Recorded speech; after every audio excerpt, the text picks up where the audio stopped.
1986 வருஷம் அந்த நேரத்திலே மகாபெரியவர்கள் காஞ்சிபுரத்திலே மடத்திலே தங்கியிருந்தார்கள். புது பெரியவர்கள் அலகாபாத்திலே பிரயாக கஷேத்திரத்திலே அங்கு இருக்கக்கூடிய காஞ்சி மடத்தை சார்ந்த சங்கர விமான மண்டபம் கும்பாபிஷேக நிகழ்ச்சி கருதி அங்கு முகாமிட்டிருந்தார்கள்.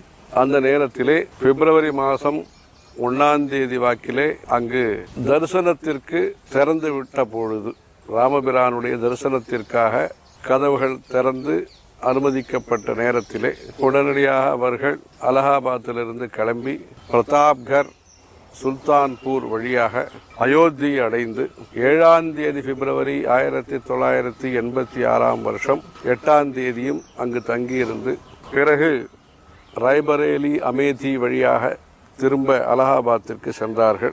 அந்த 7ஆம் தேதி பிப்ரவரி அவர்கள் அயோத்தியை சென்றடைந்த நேரத்திலே இங்கிருந்து, அதாவது காஞ்சிபுரத்திலிருந்து மகாபெரியவர்கள் ஒரு கொடை நல்ல அலங்கரிக்கப்பட்ட பட்டு வஸ்திரம் போத்திய நல்ல கொடை ஒன்றையும், சத்திரம் என்று பெயர், அதையும் 2 சாமரங்கள் அதையும் காஞ்சிபுரத்திலிருந்து விமானம் மூலமாக 2 பேர்களை அனுப்பி வைத்து புது பெரியவர்கள் அயோத்தி வரும் நேரத்திற்குள் இவர்கள் அங்கு சென்று அடைய வேண்டும்.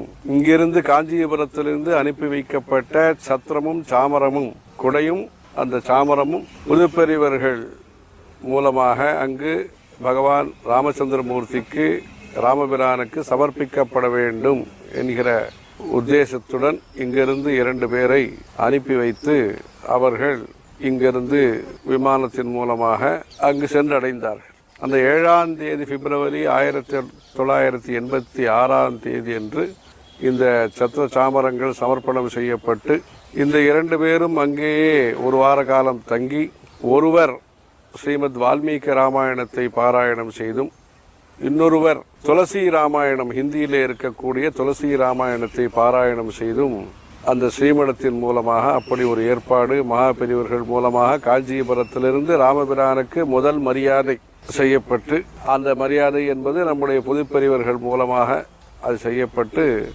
அப்படி ஒரு சிறப்பான ஒரு தொடர்பு. ஹரஹர சங்கர, ஜெய ஜெய சங்கர.